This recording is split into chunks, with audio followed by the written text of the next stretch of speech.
Fala pessoal, bem-vindos a mais um vídeo. Bitcoin a 101 mil dólares no momento exato que eu gravo esse vídeo para você. Bitcoin que sofre nesta segunda-feira, acompanhando os movimentos de SP500, Nasdaq e Nvidia.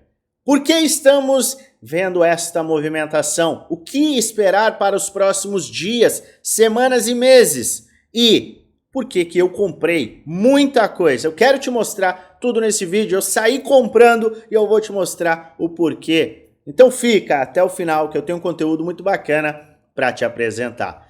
Antes de começar, eu peço gentilmente que você coloque aqui nos comentários aqueles ativos que você quer que eu analise amanhã. Hoje a gente não vai fazer uma análise específica de altcoins, mas amanhã sim. Já que a gente está de olho sim nas oportunidades, mas é extremamente importante que eu te explique tudo que eu estou fazendo e qual a minha visão, para que a gente analise tudo amanhã. Os comentários estão abertos para você. Pois bem, o que aconteceu? Por que a gente está vendo este movimento de baixa no Bitcoin, que já foi muito mais intenso? A gente viu o Bitcoin atingir 97.600 dólares. Meu Deus do céu, o que está levando a uma queda também em Nasdaq? Super forte, chegamos a uma queda. Vamos lá, vamos puxar aqui.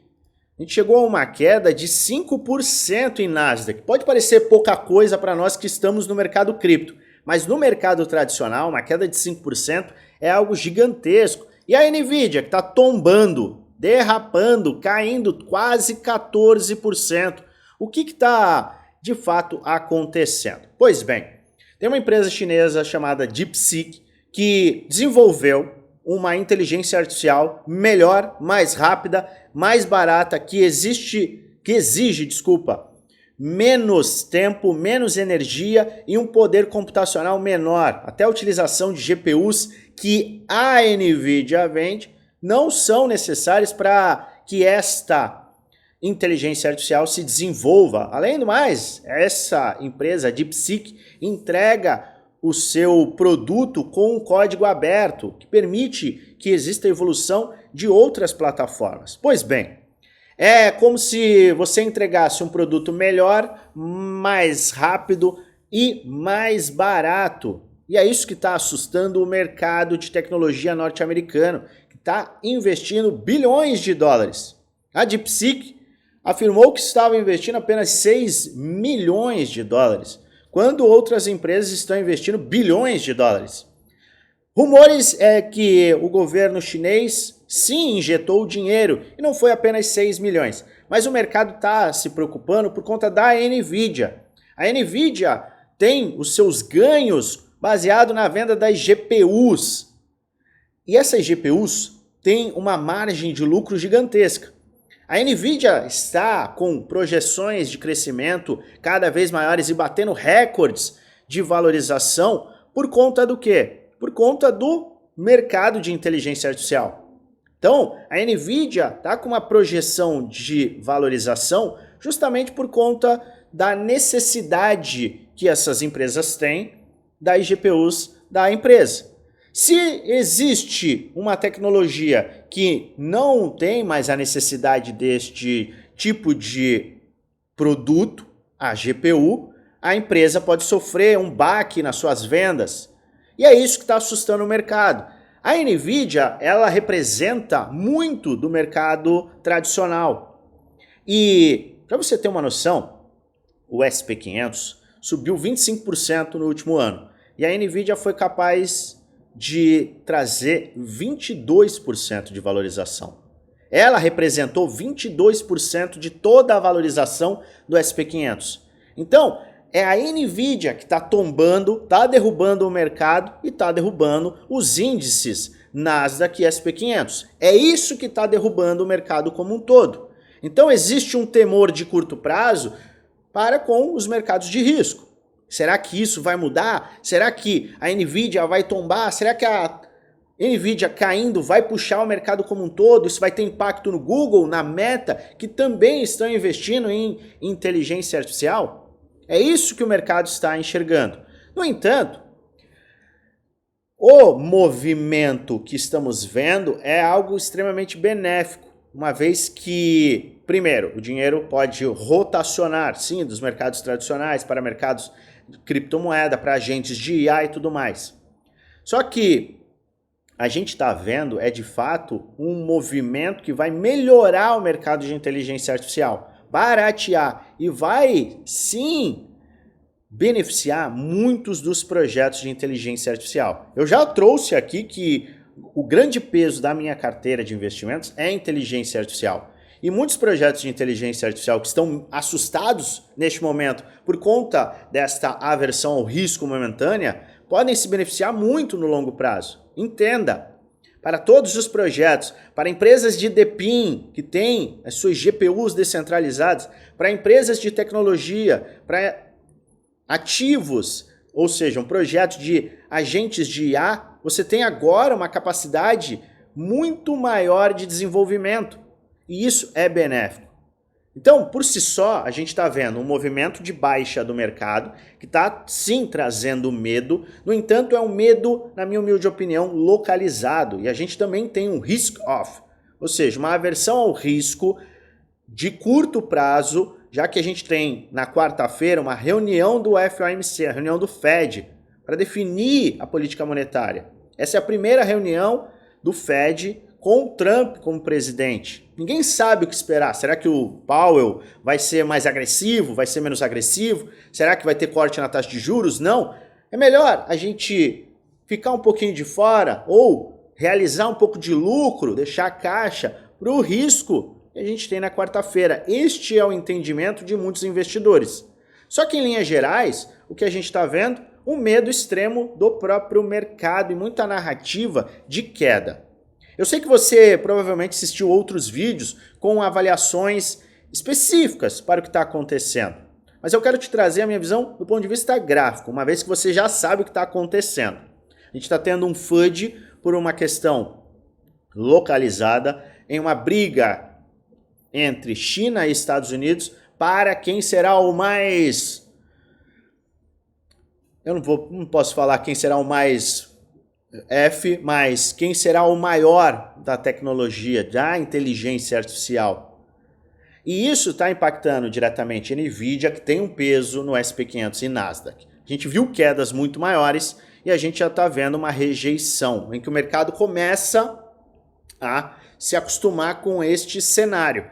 O primeiro movimento é um movimento de baque, depois o mercado vai assentando, certo? A gente tem um gap aqui em Nasdaq, que é normal, gaps em mercados tradicionais, mas a tendência, uma vez que é de alta, é de fechamento deste gap, da mesma forma que a gente tem no Bitcoin. Mas vamos falar do Bitcoin e vamos falar do primeiro ponto, que é o ponto da preparação. Eu gosto muito de falar para você sobre preparação, planejamento, de planos. O que eu venho falando? A gente sempre tem que estar pronto para 2 cenários, pelo menos. Cenário de alta e cenário de baixa, não é verdade? No longo prazo, a gente segue bullish? Segue. Nada mudou no longo prazo. Não é por uma queda de 3% que a gente vai ver o mercado, o bull market simplesmente acabar. Não é o caso. Não estou enxergando esse cenário, certo? No macro, a gente segue ultra bullish. No micro, a gente segue em uma faixa de acumulação. E a gente tinha ontem 2 cenários possíveis, um mais provável e outro menos provável. E eu falei sobre isso no vídeo de ontem. Antes de te mostrar, eu já peço a você, se inscreve no canal, ativa o sininho para receber notificações todas as vezes que eu fizer um vídeo novo e aperta o like, ajuda muito o canal a crescer. Por que eu tô te convidando a se inscrever?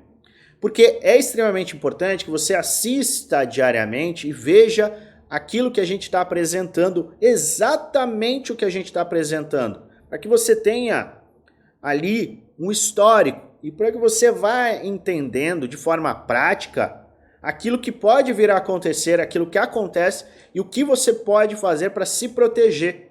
Hoje eu tomei decisões totalmente analíticas e eu fiz essas movimentações, eu tive capacidade de tomar essas decisões analíticas porque eu tinha me preparado antes. Entenda, eu não sou o gênio que sabe o que o mercado vai fazer, se o mercado vai subir, se o mercado vai cair. Eu não fazia a menor ideia que o mercado ia fazer este movimento. No entanto, existia um cenário que podia me levar sim a este movimento, como eu mostrei no dia de ontem. Olha só, este é o vídeo de ontem, tá? Ó, 21 horas atrás. Tá vendo aqui? A gente tinha o canal de baixa, ele teve o rompimento, começamos a formar um triângulo simétrico. E a gente tinha tanto a possibilidade, vamos voltar um pouco aqui, tanto a possibilidade de romper para cima, deixa eu ver se eu acho isso daqui, romper para cima, que era a maior probabilidade, tá? Maior probabilidade é romper para cima, uma vez que a gente está em uma tendência de alta, isso aqui pode ser uma flâmula de alta, a gente tem 38,2 rejeitando, maior probabilidade é buscar essas faixas superiores. Foi exatamente o que eu falei. No entanto, a gente não pode afirmar, porque a gente ainda está numa faixa de acumulação. E existe um cenário menos provável que pode nos levar ao quê? A uma faixa de correção. Faixa de correção que pode me trazer uma oportunidade.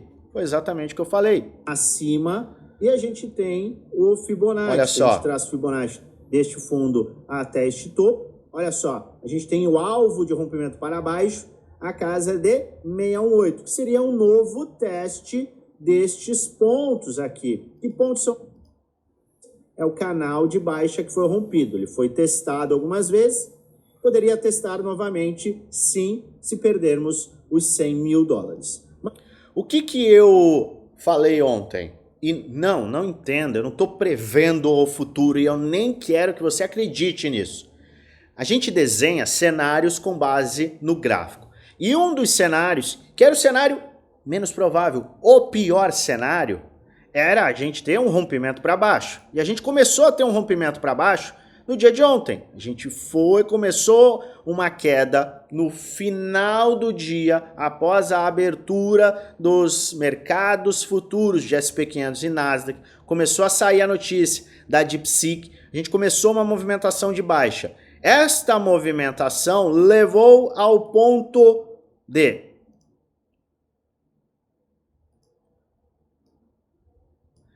proximidade de 618, testamos o canal de baixa, a gente rejeitou a média de 50 dias, não chegamos a atingir 618 de fato, mas nos aproximamos e alcançamos 97,650.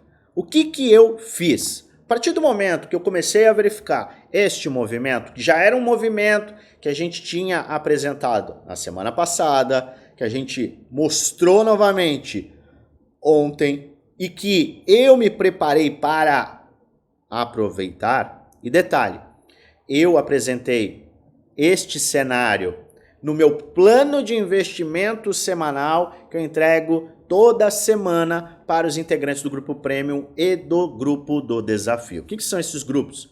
São 2 grupos fechados em que eu apresento 100% que eu faço. Minhas compras, vendas, rebalanceamento. Você tem acesso às minhas metodologias de compra, metodologia para realização de lucro. Você tem acesso a cada um dos meus planos e estratégias. Você tem acesso a diversas aulas para te dar suporte. 1-para-1 comigo, suporte 1-para-1 comigo para tirar dúvidas. Você tem acesso a tudo que eu faço lá no nosso grupo do Telegram Premium e Desafio. Custa um pouco mais de R$1 por dia no plano anual, ainda mais baratos no plano vitalício. E a gente ainda conta com uma parceria com a corretora Bybit, que concede um desconto muito bacana na aquisição dos 2 programas de conhecimento. Quer saber mais? Entra aqui no nosso grupo geral, o link está na descrição do vídeo. Vai lá na última mensagem, vai ter um @oficial no FX. Clica nesse arroba e um chat que o nosso time será aberto e a gente vai te passar todas as informações. Eu quero te mostrar o que me levou a comprar e eu vou te mostrar o que eu comprei e exatamente a hora que eu comprei. Tá vendo aqui, ó? Canto superior esquerdo. Aqui é o meu grupo Premium, hoje 4h52, horário de Brasília. Fiz compras e eu vou te explicar exatamente o que me levou a compras de ativos de inteligência artificial, já venho falando isso. Eu aumentei as minhas exposições em alguns ativos específicos, porque eu tenho uma carteira equilibrada de uma seguinte forma. Mas, Luan, o que te levou a comprar? Por que você foi comprar? Primeiro, a gente começou a entrar num ponto de liquidação. A gente estava próximo das 4h30, já com 700 milhões de dólares em liquidações. Muitos players tinham sido liquidados. Então a gente já estava sentindo sim um movimento crítico de liquidação. Com a aceleração do movimento de baixa e com muitos players afirmando que era o fim do bull market, que era o fim da alt season que nem tinha começado e que a gente teria um crash generalizado que nem a gente teve em 1929. A gente começou a olhar, de fato, os movimentos e todo esse medo não se traduzia no movimento do mercado. Entenda, eu estou te explicando o que me levou a comprar. Já já vou falar qual que é a minha visão para o mercado e quais são os pontos mais críticos que a gente tem que ficar de olho. Mas naquele momento, pensa comigo, se Nasdaq estava caindo 5%, agora está caindo 2,9%. O Bitcoin estava também com uma queda de 5%. Não fazia sentido. Inclusive tinha muitas altcoins com quedas de 10%, 11%, 12%. O que me chamou a atenção foi que a gente não estava vendo uma queda proporcional ao medo que estava acontecendo. E a gente estava batendo justamente em uma área de reteste, porque a gente teve rompimento, teste, reteste, mais um reteste com uma agulhada para baixo, com uma perda dos fundos. Com o clímax no volume, a gente começou a ver o gráfico de 1 hora em um ponto tão extremo, olha só, nem aparece aqui. A gente começou a ver o gráfico de 1 hora em um ponto extremo, 12 de RSI, com um volume, vamos lá, volume apareça, ele não vai aparecer aqui desta forma, tá aqui, a gente começou a ter um volume decrescente nesta baixa, ele acelerou, mas a gente teve um clímax justamente nesta área, 4 horas da manhã. 4 horas da manhã, a gente começou a ver um movimento de rejeição combinado a um medo extremo, combinado a um clímax, combinado a uma sustentação de um ponto crítico, com a média de 50 dias se sustentando, com uma área de Fibonacci se aproximando, lembro você, e com um alvo para o rompimento sendo atingido, isso me levou a compras de alguns ativos que eu já tinha listado e apresentado aos integrantes do Prêmio Desafio. Então eu já tinha uma programação, não estava adivinhando o que o mercado ia fazer. Existia um cenário que poderia nos levar a este ponto. E eu me preparei ao longo da semana passada e do dia de ontem para caso isso acontecesse, eu pudesse reagir. Então tá aqui, para que não falem que é engenheiro de obra pronta. Hoje, 4h52 da manhã, fui às compras desses ativos. Eu fechei metade de um hedge, ou seja, eu já tinha na semana passada olhado uma posição de hedge aqui, porque a gente estava batendo e não estava conseguindo romper. Eu fiz um short ao mesmo tempo que eu tenho um portfólio que me traz lucro quando valoriza. O meu hedge permitiu que eu capitalizasse com essa queda, diminuísse o meu drawdown do meu hedge, liberasse caixa para justamente aproveitar nesta compra. Eu fechei metade do meu hedge aqui, tá? Meu hedge de short de Bitcoin, tá aqui o short em 103, eu fechei uma parcial dele nesta área com 21% de lucro e fui a mais compras às 9h59. Então eu comprei vários ativos, eu aproveitei para comprar vários ativos e eu desenhei isso com o time previamente. E eu enxergo sim que a gente tem um cenário potencialmente bullish se a gente fechar desta forma. Se a gente fechar acima de 100, 101, quiçá 102 mil dólares, a gente mantém o sentimento bullish. Eu comprei 100% do meu capital, do caixa que eu tinha. Luan, eu não tenho caixa, você tem o caixa infinito. Como que você faz isso? Tem uma aula de caixa infinito aqui na descrição. Dá uma olhada. É uma aula que eu explico como eu crio o caixa infinito. Eu não coloco dinheiro novo no mercado.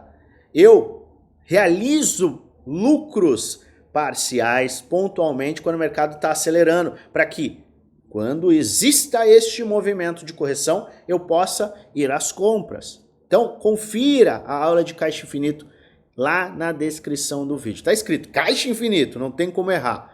Então, eu fui às compras destes ativos e sigo com uma visão bullish, uma vez que todo mundo segue com uma visão bearish, porque eu quero sim seguir a minha visão de ser contra-intuitivo. E quando a gente olha diversos parâmetros, gráficos, indicadores, a gente não vê nenhum indicador de topo do Bitcoin. A gente não tem euforia, a gente não tem o RSI mensal em sobrecompra extrema, a gente não tem o Fear and Greed acima de 95, a gente não tem o MVRV indicando alto, não temos o P-Cycle Top, chegamos nem perto da média longa do P-Cycle Top, que é um alvo intermediário inclusive, sequer tivemos a out-season explosiva. E quando você olha para o Total 3, olha o movimento do Total 3, isso aqui é movimento de crash, isso aqui é movimento de crash. Eu não vejo este crash que muitos estão gritando. Eu vejo sim um movimento que está vindo por conta de Nvidia, que impacta a SP500 e Nasdaq, e aí sim traz o impacto direto para os mercados de risco. E quem está à frente, quando os mercados estavam fechados, era o Bitcoin, eram as altcoins, por isso eles sofreram primeiramente. A gente vê momentaneamente, é preliminar, eu gosto de enfatizar, é preliminar este movimento de recuperação. Eu estou de olho num gap de curto prazo, porque gaps de curto prazo, e isso é relevante, eles têm uma taxa de fechamento em 72 horas acima de 96%. Isso quer dizer que ele vai fechar? Não. Isso quer dizer que ele vai fechar até quarta-feira? Não, mas se a gente avalia as probabilidades, a gente tem uma pressão de alta para nos levar ao fechamento do gap, que está localizado em 105.500 dólares. Então a gente tem uma pressão, sim, para o mercado retomar este ponto aqui, nestas faixas, até o final dessa semana, podemos arredondar. E quarta-feira a gente tem decisão da taxa de juros, então a gente pode sim acabar vendo uma semana muito forte. Mas o que esperar então do mercado? Se você entendeu o que eu apresentei, eu tenho caixa ainda. Eu ainda mantenho um percentual de caixa para comprar em faixas inferiores. Então, quais são os pontos que a gente tem que olhar? Antes que você me fale que não vai ter out-season, é importante que você saiba qual a minha visão, com base. Não tem falácia, não tem vozes da minha cabeça. Aqui eu sempre faço questão de te entregar conteúdo com base sólida. Eu peço você, gentilmente, assistir os vídeos que estão aqui na descrição. Out-Season 1 e Out-Season 2. Eu explico exatamente a minha visão quanto à Out-Season. Confira eles depois de terminar este vídeo aqui. Mas a minha visão é o seguinte. A gente tem pressão de alta. Dependendo do movimento de fechamento, hoje a gente pode sim ter uma recuperação, que a gente chama de recuperação em V. É o que normalmente acontece em cenários de medo extremo por uma notícia, por um evento que causa um FUD generalizado, que é o que nós estamos vendo. O que o mercado deve fazer? Ele deve sustentar este ponto. Qual é o ponto? O fundo que foi formado, 97.650. Se a gente tiver a perda desses fundos, a gente vai ter áreas de suporte críticas que são 97 mil, não tem jeito, 93 mil, e se perder 93.500, a gente vai abaixo sim dos 89 mil dólares. Então você tem que ter um plano para este cenário. É isso aqui. A maior probabilidade é isso aqui? É. No entanto, enquanto a gente não tiver um pivô de alta acima dos 106, não adianta espernear. Existe um cenário mais bearish e você tem que estar pronto para ele. Então se prepare. Não adianta chorar depois, falar que você só compra topo. Olha aqui, a gente vem falando sobre esses cenários e você que se preparou está sorrindo hoje. Agora, sustentou essa faixa, principalmente fechou acima de 100, 101, quiçá 102 mil dólares. isso abre o leque para a gente fechar o gap de curto prazo, voltar a testar 106 e romper 106, acabou, a gente vai igual um foguete lá para cima para buscar os alvos mais críticos. Lembrando que a gente teve resistência, resistência, resistência, suporte e suporte mais uma vez. Então, esta é uma área muito importante e forte. Vamos acompanhar ela e como ela vai ser validada ou não. E então, pontos críticos. Este ponto, 97.650 agora, fechar acima de 99, 100 mil dólares é extremamente importante para manutenção do sentimento bullish. A gente tem um gap logo acima e a gente tem tudo para romper os 106 e possivelmente os 110 se a gente recuperar e fechar este gap esta semana. Lembre-se, fechamento de mês é crítico, é importante. Sem falar que, dá uma olhada no que as baleias estão fazendo. Hoje, não é uma coincidência, tá? Hoje, o nosso amigo MicroStrategy, o Michael Saylor, comprou uma quantidade gigantesca de bitcoins. Quando você está vendendo, as baleias estão comprando. Entenda isso, seja contraintuitivo. Seja contraintuitivo e pense no longo prazo. As pessoas estão muito ligadas no curto prazo, no imediatismo, e isso acaba por destruir os sonhos, porque tem muita gente que vende no medo e compra na euforia. Não estou afirmando absolutamente nada aqui que a gente vai subir, que a gente vai cair. Não, eu estou te desenhando os cenários. Eu tenho que ser aberto quanto aos cenários que a gente tem pela frente. A gente tem os desafios, a gente tem os suportes, mas a gente tem que estar de olho no quê? No longo prazo. E a gente não pode ser intuitivo, a gente tem que ser contra-intuitivo no mercado financeiro. Porque quando todo mundo fala que algo não vai acontecer, quando todo mundo fala que já era, não acontece. Lembro você, todo mundo falava que teríamos a recessão. Lembra? Ficaram falando, repetindo, vai ter a recessão é certa, já era, agora é a recessão, blá blá blá, recessão, blá blá blá, recessão. Nunca tivemos uma recessão quando todo mundo esperava. Então, o que está acontecendo? Vai ter um bear market, não vai ter out season. A minha humilde opinião, e eu estou te apresentando a minha visão, e ela tem as bases. Você tem que avaliar para ver se você entende que isso faz sentido para você ou não. Mas, por um movimento simples, de ser contra-intuitivo, à manada, ao que todo mundo faz, é que a gente pode sim ter estes movimentos de alto, movimentos de out season. Eu não vejo que a gente atingiu o topo do Bitcoin, longe disso, e o que está me mostrando isso são os indicadores. Avalie com cuidado e entenda, o mercado ele vai beneficiar quem é paciente. Os impacientes vão acabar sendo destruídos. Eu volto a qualquer momento para trazer atualizações, tanto aqui quanto lá no grupo do Telegram. Portanto, participe, o link está na descrição do vídeo. Lembre-se sempre, se não é um vídeo indicando compra nem venda, é apenas vídeo educacional onde eu mostro o que eu estou fazendo, o que eu vou fazer, além de trazer alertas com base no gráfico. Faz a sua própria análise, pois no final você é o único responsável por investir o seu dinheiro. Mas eu desejo a você uma maravilhosa semana de investimentos com muitos lucros no bolso.